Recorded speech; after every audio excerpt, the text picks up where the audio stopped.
Okay, let's, instead of tonight's Parsha Shir, we're going to be focusing on Divrei Torah for the Seder and for Pesach. This is part 2. It's totally unconnected to last week's offerings. If you want to get the handouts, please email me at j.golker@gmail.com. And if you're listening live and you've got the handouts, let's start with paragraph 1. This will be on page 3 of the booklet that you have. And these are many insights that I've seen over the years, but largely they're based on insights from the Seder Rosh Hashiva, Rabbi Gurvitz. He has a small kuntras on Pesachim, and there are some pieces in there which relate to the Haggadah, which are very beautiful. But let's begin with the very beginning of the Seder. In many homes, we begin the Seder with singing the song of Kadesh Urchatz. We go through the actual contents of the evening. Kadesh Urchatz, we go through the contents. It's a very strange thing. No other night of the year do we actually go through the contents and say this is the plan for the evening, but yet tonight we do that. Now, what is that all about? We know there are 15 stages to the Seder night. There are 15 parts to the content of the evening. What is the focus? What is the idea? And more importantly, what is the objective of the whole evening? What are we trying to achieve on Seder night? Now, if I were to put this question out to you, you'd come up with a host of answers. Some would say to tell the national story. Some would say to keep the mitzvahs of the night. Matzah, maror, dalet kosos, sipu yetzias mitzrayim. What is the overriding objective? All of these answers are correct. Of course, it's to be mekayim the mitzvahs. Of course, it's to tell the story, to transmit our Masorah down the generations. But overall, what we're trying to achieve is to instill ourselves with emunah and with this dveikus HaKadosh Baruch Hu by fulfilling the mitzvahs of the night, by telling the story, by sitting down as a family unit and transmitting the Masorah to the next generation. Now, a person appreciates that this is a very powerful night, and the objective is none other to instill and imbue on ourselves emunah for the whole year round. Chazal call matzah nahama de hemnusa. It's bread of emunah, of faith. We're literally imbibing emunah in ourselves. The goal that makes the whole evening all the more powerful. Now we know that when there are 15 levels, there are 15 steps in the program of the evening. We know that 15 often represents a journey towards Kedusha. For example, there are 15 steps in the Beis Hamikdash as you go in towards the Kodesh, the Kodesh Kodashim, you go into the Ezras Yisrael from the Ezras Noshim. There are 15 steps, and on those 15 steps they would sing 15 Shir Hamalus. Each one elevates us further. It's a journey into Kedusha. 15 always represents high points. For example, there are 15 generations from Avraham through to Shlomo HaMelech. If we were to ask, what is the sort of the high point of Jewish history? The high point of Jewish history, L'chora, was when Shlomo HaMelech built the Beis HaMikdash. That was the closest we've ever got to the messianic times, to what life will be like when Mashiach comes. And Shlomo HaMelech represents the full moon, that waxing and waning of the moon as it gets bigger and bigger and it gets to the high point, which is the 15th. And then there was that downside after his Malchus. And 15 represents that journey into Kedusha, a journey of trying to achieve dveikus with HaKadosh Baruch Hu and imbue ourselves, instill ourselves with emunah. Now, interestingly, says Rabbi Gurvitz, a wonderful educator and an amazing Rosh Hashiva and Talmid Chacham, one of the great Rosh Hashivas of our time, but he makes an interesting point, a very small comment. He says that at the end of the evening, we have some form of self-assessment. We want to see, have we achieved our objective? Did we indeed succeed in instilling ourselves and our families with emunah? How do you check? How do you know? So he says something fascinating. We know there's a game called word association. It's a great game to play with the kids. You start off and you say knife, the other person says fork. You say apple, the other person says orange, etc., etc. At the end of the Seder night, we say echad mi yodea, shnayim mi yodea. What is that about? In many homes at that point in the night, it's everyone's a little bit tipsy, tired, and there's singing, and there's all different types of who knows what. But at that point, Echad Miodeh, Chazal will cover this song. What is the song about? Says Rabbi Gurvitz, it's a self-assessment to see how we did in the Seder. What is our initial association? When a person plays word association, the first thing that you think of represents where you are, where you're thinking, where your mind is. how you see things, what your lens of life is. If when you say who knows one, it's going to be a football player, it's going to be a film star, that tells you a lot about yourself. But if your association, your instinctive, immediate association is something with the Dover Shebikdusha, one is HaKadosh Baruch Hu, Shnaim of the Luchos, three of the Ovis, four of the Mois, you initially relate it to something of a spiritual matter, then that tells you that the evening has been a success. So it's a measure of how the evening has gone on. That's what Rabbi Avram says on Echad Mi'odea. And if the whole purpose of the evening is to instill us with emunah, let me share with you an amazing insight I heard from Rabbi Malcolm Herman, I think in the name of Rabbi Elimelech Biderman. He tells a great story regarding emunah, fascinating story. There was once what is emunah? You know, people sometimes confuse emunah and bitochen. Emunah is the theory, bitochen is the practice. Emunah, the Aseret HaDibros begin with Anochi Hashem Elokecha, that's the theory, the awareness that HaKadosh Baruch Hu exists and the belief in Him, and then the practice is living a life on those without awareness. Rabbi Elimelech Biderman tells the following story. There was once a chassid who had some anger management problems. His shalom bayis was suffering, his relationship with his children was suffering, and he decided to go to his Rebbe for some guidance and advice. He waits in the waiting room outside, and he's sitting there, and whilst he's sitting there, the Rebbe goes to his shamas, and he says, I want you, I'm going to keep this guy waiting, in the next half an hour, you do whatever you can to annoy and to irritate this chassid. Do whatever you can. The shamas is thinking, fantastic. Half an hour I can annoy this guy, and he tries everything under the direction of his Rebbe is allowed to.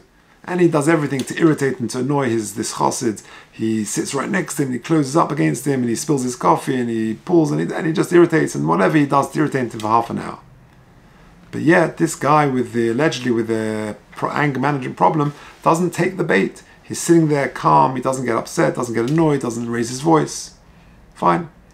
Eventually, after half an hour, the Rebbe tells the shamas, he says, go outside and tell the chassid to come in. So the chassid comes in, and he sits down with him, and he says, tell me, my dear chassid, what is the problem? What is the matter? How can I help you? And the chassid said he's got an anger management problem. It's affecting his shalom bayis, it's affecting his relationship with his children. So the Rebbe says to him, Rabbi, I don't understand. I saw what happened in the last half an hour. You sat there, you didn't rise to the occasion and get angry, you didn't take the bait. My shamas was doing everything he could to irritate you, and you were wonderful. You didn't rise and get angry. So the chassid says, Rebbe, I've got a confession to make. He said, I overheard you say that. When I was sitting near the door, and when you said that to your gabba, to your shamas, I overheard you. So I was on best behavior. I was sitting there. I knew he was trying to irritate me. I said, I'm not going to take the bait. The Rebbe looked at him and said, I've got a confession to make to you. When I said that, I specially said it loud so that I knew you would hear me say it. And therefore, you heard me say it. Your problem, my dear friend, is not anger management. Your problem is a lack of emunah. Because when you knew that someone was watching you, and someone was observing, are you going to rise to the occasion? You knew that someone was trying to irritate you, so you rose to the occasion, you didn't take the bait. But when you're at home, you think no one's watching you. You think no one's there. Your problem is not anger management. Your problem is a lack of emunah. You don't live with an awareness of HaKadosh Baruch Hu. What we're trying to achieve on Seder night is to heighten our recognition, our awareness of living with HaKadosh Baruch Hu. That's really what the journey of Seder is all about. Now, let's move on. Rabbi Avram Gurvitz, Shlita, has the most amazing piece on Dayenu. On Dayenu, one of the famous parts of the Haggadah, we say, Kama mailas tovas lamokum oleinu. How many wonderful things HaKadosh Baruch Hu did for us. And we go through, we detail all these things that HaKadosh Baruch Hu did for us. Now, it's an opportunity, of course, to give thanks to HaKadosh Baruch Hu. Now, before we go into the piece by Rabbi Avram Gurvitz, we'll do it inside. But before we go into this piece, let me share with you an insight I saw in the name of Reb Chaim Kanievsky. We're still in the Shloshim. and I saw an amazing ha'ara that he makes. Mizmar l'Seder. It's the kapitel Kuf, the 100th kapitel in Tehillim, and it's the song of praise, of thanks to HaKadosh Baruch Hu. Now, there's something which we've all been saying, and we say it at Shachris every single morning, and many of us have said this to Tehillim, hundreds of times, and yet there's an obvious question in the very first line of that chapter of Tehillim. The Mizmar says, Mizmar l'Seder, this is a song of gratitude to HaKadosh Baruch Hu, Hariu l'Hashem kol ha'aretz. Everyone sort of stands up and gives praise and thanks to HaKadosh Baruch Hu. Kol ha'aretz, the whole world, everyone. What's going on? This is a personal expression of gratitude. A person, brings a korban todah. He crossed the sea, he recovered from illness, he escaped from prison, midbar, yam, whatever it is. He has to it only affects him. There's a personal debt of gratitude which he has. So if he's expressing his gratitude, why Horiul Hashem Kol Haaretz? Why is everyone else also joining in? So Reb Chaim Kanievsky, Zatzal, he gives a brilliant mashal. He says, but I think it's a true story, the way it was reported and where I read it. One day after shul, in a shul in Bnei Brak, after davening, a guy takes out a tablecloth, lays it over one of the tables in the back of shul, brings out a box of roglach and some drinks, a whiskey, and he offers everyone a l'chaim and a mazonas. So they ask him, why are you making a tikkun? Do you have yortzeit or something? He says, no, this is my korban todah. What do you mean? Well, a few days ago I was walking across the main highway, just not far from here, and I looked and this guy went through a red light, and I tried to get out of the way. I managed to pull back a little bit. The guy hit me and I went flying up in the air, and miraculously I landed, but thank God, nothing worse. A few bruises, but nothing broken and nothing worse than that. And I feel so indebted that thank God I'm alive and I'm walking and I'm well, that I wanted to give thanks to HaKadosh Baruch Hu. Therefore, I put some roglach out and drinks, have a l'chaim. Fine. The next day after Shachris, amazingly, another person comes along. He sees the table at the back of the shul, he takes out a tablecloth, puts out a roglach, and he puts out the whiskey and the orange juice and whatever, and he says, Rabbi Isai, have a l'chaim, make a mazonos. So people said, what happened to you? So he said, I'll tell you what happened. When I was here yesterday, and this guy gave his thanks for nearly being injured badly, worse, in this road accident, I thought to myself, I cross this road every day. I've been involved, and nothing has ever happened to me. Baruch Hashem. There's so many things that could go wrong and didn't go wrong. I need to give thanks to that. I used to learn with Professor Manny Lehman, Zichron Livracha, a wonderful man. And his wife, she's alive and well still and living in Yerushalayim, she started Kisharon. And whenever my wife and I were blessed, we had a child, we'd always call them and tell them the good news. And she'd always say to me, the first question was, is everything okay? She started Kisharon, a special needs school, and she knew, sadly, of the thousands of things that could go wrong. And the first question is, everything okay? How's mommy? How's the baby? Because you only sometimes appreciate things when things don't go so well. And therefore, says Reb Chaim, a beautiful pshat, Mizmar l'Seder, when a person gives his own personal thanks to HaKadosh Baruch Hu, then Horiul Hashem Kol Haaretz, that spurs others on to reflect and realize how much they owe HaKadosh Baruch Hu for all the goodness that he does to them. Now, that's the intro to Dayenu. Let's take a look at it inside. It's just magnificent. Says Rabbi Avram, Regilim onu lefarish. We are normally understand this expression to mean how many wonderful things HaKadosh Baruch Hu has done for us. Aval Ovi Adoni Meiri v'Rebbi Zatzal, that's Reb Leib Lapian, who was the former Rosh Yeshiva in Gateshead, Zatzal Omar, Shahaloshen Oleinu, that expression of Kamat Mailas Tovas Lamokum Oleinu, Misparish Kmo Yotzo Alehen Shtarchov. Like the Gemara says in Baba Basra, that there's a debt upon us. You produce a shtarchov against somebody. Oleinu means it's brought out against us. So therefore, kamemailus tovas lamokam oleinu means that kamemailus tovas toveya Hashem mimenu. How many tovas, how many good things HaKadosh Baruch Hu demands of us. The more HaKadosh Baruch Hu gives us, the more demands He makes, the more obligations we have to respond. בעצמנו. ובשביל כל טובה וטובה שעושה לנו הקדוש ברוך הוא, מחויבים אנחנו להסחזק בעבודת השם כנגדו. The more benevolence, the more kindness that Hashem bestows upon us, the more obligated we are to give back to HaKadosh Baruch Hu, to strengthen ourselves in our own avodah. Now, he explains this in the following way. The Chovos HaLevavos in Shar Avodas Hashem in Perek Vov says, "V'hakohanim yesh lohem chaftalad mitzvahs yosem mishar klal Yisrael." The Kohanim have 24 mitzvahs more than all the other Kohanim. Keneged hachaftalad matonos kahuna shenitnu lohem. That corresponds to the 24 matnas kahuna that were given to them. The kiven shekiblu ribui hatova hemuchuyovim kenegdom beribui havoda. The more matanos that they received, the goodness, the 24 priestly gifts which they get, listed in the Mishnah in Pirkei Avos, the more they have to give back to HaKadosh Baruch Hu. And therefore they have 24 mitzvahs which are unique to them more than the rest of the Jewish people, because that corresponds to the 24 matnas kunas which they have. Because the more goodness which they receive, the more obligated they are. Continues Rav Ram. He goes on and explains, this explains the famous kapitel in Tehillim. It's the shortest kapitel, the shortest chapter in the whole of Tehillim. It says, pray, HaKadosh Baruch Hu praises all the nations of the all the nations of the world praise Hashem. Shabachu ki kolomim, all the nations praise Him. V'lomar ki gavar aleinu chasto, because of this kindness. Hilkach, therefore, Hoidel Hashem ki tov ki le'olim chastoi. In other words, all the nations of the world are also in receipt of goodness from HaKadosh Baruch Hu. Therefore, they also give praise to Him. Avol Klal Yisrael kiblu yoyse chesed v'tova mishar u'masayilom. But we, Klal Yisrael, have received more goodness and kindness from HaKadosh Baruch Hu. Hilkach, therefore, him mechuyav miyoyse b'chovas halel. We have a greater, heightened responsibility to give thanks to HaKadosh Baruch Hu. V'lochein b'myuchad yom ha'nabi Yisrael. Therefore, the next line says, Yom ha'nabi Yisrael hodel Hashem ki tov ki le'olim chastoi. We have to say something more. We have to add. And the next line says, Ubnei Aaron. What does that mean? Shekiblu yoseh chesed. The Kohanim receive even more chesed.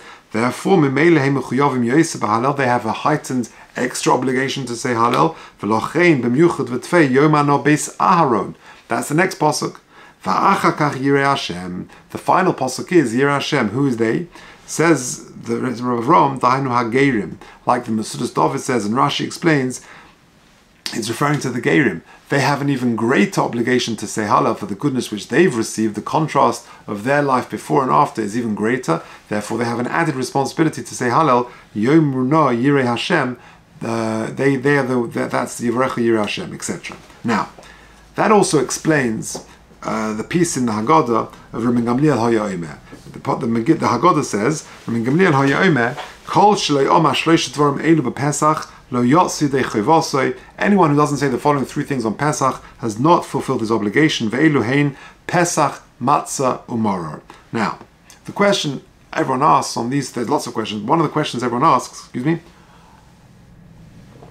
that everyone asks is, why is Moror at the end? Take a look at the next paragraph. V'yesh lechavein bazeh, Divrei HaNoda B'Yehuda. We have to try and understand the words of the Noda B'Yehuda. Shehiksha, lama makdimim matzah lemorah b'divrei Rabbi Gamliel. Why is morah at the end? Ve'elu hein, Rabbi Gamliel hoya omer, shloish dvarim, kol shloim shloish dvarim alolu, elu Pesach lo yosei chavosei, Pesach matzah morah. Why is morah at the end? Chronologically, it was the first. So it says, asks the Noda B'Yehuda, why is morah at the end? Halalechor tzrichim lizkar meriris hashibud. First of all, presumably, chronologically, we should mention the miris, the bitterness of the shibud, and then v'achkach lahargish gadlus hayeshua. We remember the greatness of the Yeshua. Kafi haseder shekar lohem. Ubier hanoda B'Yehuda explains the Noda B'Yehuda. The ad shenigalu, that until they were redeemed, lo hikiru kama gedula hoysa miris hagalus. They didn't realize how bitter the galus was. They had already got used to it. But once they were redeemed, and they appreciated what is Cheirus, then they realized how terrible the Golus was. So the Morah is at the end, because you only appreciate how bad the Morah was, how bitter the Shibud was, after they've come out. And therefore, says the Rav Ram, V'gam b'inyanenu, Hayuhudim einum yodim lahaki b'shleimus ha'akora, at kama gruich ha'goyim below Torah mitzvahs, vehem ha'goyim einum machgishim b'chisusum at shemizgairim. They, once they convert, they didn't realize how lucky they are. They only realized the lack of meaning once they had converted. And therefore, they come at the end of Yirei Hashem, they come at the end of that chapter of Tehillim, because they can appreciate they have an even greater responsibility to give thanks for the transformation from being non-Jewish to Jewish, from becoming Yehudim. They have got a heightened responsibility to give thanks for that extra element. Now, let's move on. Rabbi Yossi Haglili Halei Omer. With this, Rabbi Avraham Gurvitz explains another piece in the Haggadah. There's a piece which comes towards the end of Magid. For some people, this sort of, you spend so long on Manishtana, on Avodim Oyinu, and all the Divrei Torah till then, and then we realize we're heading towards Chatzos, or the chicken soup is burning, or whatever it may be, and sometimes you put your foot down on the accelerator and you speed through. And sometimes this piece takes a hit. What is the piece? Rabbi Yossi Haglili Omer. There's a Machlokas Tanoim about how the Mitzrayim got hit, they got makas not just in Mitzrayim, but also at the Yam Suf. How many makas did they get? Machlokas Tanoim. So let's take a look. I think it stands for according to what I've said above. I can now explain the roots of this machlokas tanoim. Shenechleku kama makas loka Mitzrayim. They argue about how many makas the Mitzrayim got. The bishvil kalanissim shehivdi bo'elam hakadosh baruch hu ben Yehudim and Mitzrayim on mechuyavim ba'avodas Hashem Yoseh. Because again, according to the theme of Rabbi Avraham, the more we have a debt of gratitude to HaKadosh Baruch Hu, the more HaKadosh Baruch Hu inflicts on the Mitzrayim to save us, the more we have a debt of responsibility to give thanks, either in praise or in Avodas Hashem, by doing mitzvahs. And therefore, Rabbi Eliezer Sover, I'm in the last paragraph of the last page. Rabbi Eliezer Sover,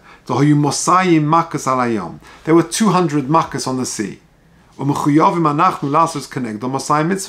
And therefore, we are obligated to give 200 mitzvahs, to perform 200 mitzvahs for the sake of HaKadosh Baruch Hu.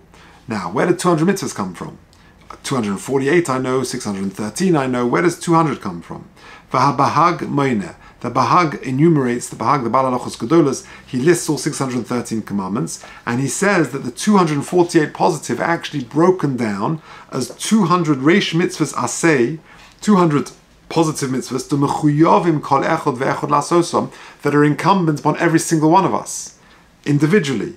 The other 48, v'shar ha'memches, then mitzvahs aseh meminyan reish memches nikroim parshios. They're called mitzvahs which are parshas. What does that mean? They're incumbent upon the population generally, the tzibur. For example, build a Beis Hamikdash. That's not my individual responsibility. Tzitzis, tefillin, sukkah, whatever it is, that's my individual responsibility. Of those, there are 200. There are 48 additional tzibur ones, but the 200 are personal ones. Therefore, Rabbi Eliezer says, they got 200 makas at the sea. You know how I know that? Because there are 200 individual personal mitzvahs which we have to perform. It must be that it corresponds to the 200 makas which I have to be grateful for and express my gratefulness by doing mitzvahs to HaKadosh Baruch Hu. Avol Rabbi Kiva Sover, I'm in the penultimate paragraph. Avol Rabbi Kiva Sover, the Hoyureish Nunnisim, there were 250 makas. Shehen Keneged Hareish Mitzvahs V'Memches Parshios, or Beis Hakdomas Acheres. That corresponds to the 248, which is 200 individual mitzvahs, 48 tzibur mitzvahs, and 2 hakdomas acheres. What are they? Ha-mitzvah shel Anochi Hashem Elokecha, the premise of all the Torah, awareness and belief in HaKadosh Baruch Hu, like I mentioned earlier. The mitzvahs emunah she hakdoma lekol kabbalah satorah. This is the kabbalah to the whole Torah. V'od mitzvah sheishmeres ha'heskem mitzvadenu, which is the confirmation of the agreement on our side. Our saying Naseh v'nishma, our agreement, our signing, our commitment that we're going to do it. Those two premises, plus the 248 is 250, that's what's imposed upon us to do. It must be, says Rabbi Kiva, there are 250 makas that the Mitzrayim received, al hayam. And then the final paragraph, that therefore which we say dayenu in the Haggadah, without Torah, when we go through the various stages in dayenu, of course we couldn't live a life without Torah. We couldn't go to Har Sinai and just get nothing. We couldn't do this. Each stage is critically important. V'rak hakavona, but the intention of Dayenu is l'chayev v'yisonu b'hakoras hatov l'HaKadosh Baruch Hu, to obligate us with a debt of hakoras hatov, of gratitude to HaKadosh Baruch Hu, u'lishtadel l'malus r'tzonu mimenu v'poshet. In other words, each stage of Dayenu, of course, is not Dayenu. I want the whole thing. I want the whole picture of going to Israel, mitzvahs, etc., etc. But each stage requires and obligates us with further mitzvahs, with further need to give thanks to HaKadosh Baruch Hu. And at each stage is like a guest in a house. You don't just say a general thank you. You give thanks for every stage, every level of goodness that you've received, and therefore that generates an obligation of us to give thanks at every single stage. So a very beautiful piece from Rabbi Avram. Just to summarize what we've spoken about this evening, we started off by saying that the journey of Seder night, the objectives, the overall objectives of the evening, is to, of course, perform the mitzvahs of the night, is of course to tell the story, and but ultimately it's to instill emunah, to imbue ourselves with emunah, which Mitzvah Hashem will last the whole year through.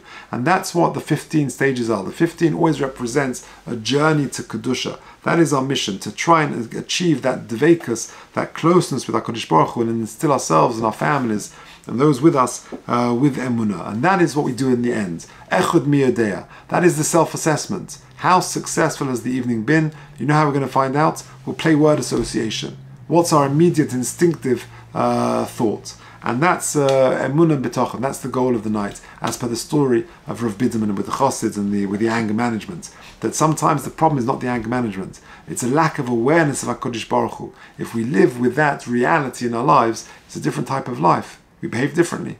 And then we have Rabbi Avram's beautiful idea of Dayenu, of the obligation to give thanks. Like we saw that Reb Chaim Kanievsky said an amazing thing, Mizmor Seder, our personal obligation can spur others to recognize HaKadosh Baruch Hu and to give thanks. Horiul Hashem kol ha'aretz. And that's what Rabbi Avram says in Dayenu.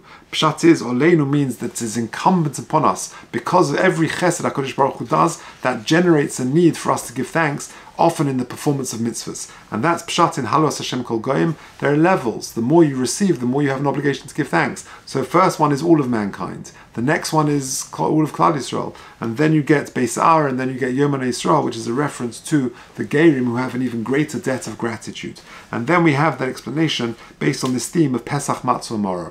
Morah is at the end, because only after you've experienced the freedom, you suddenly realize that actually how bitter the Morah was. I can now understand the depth of the shibud, as he says, in the name of the Noda B'Yehuda.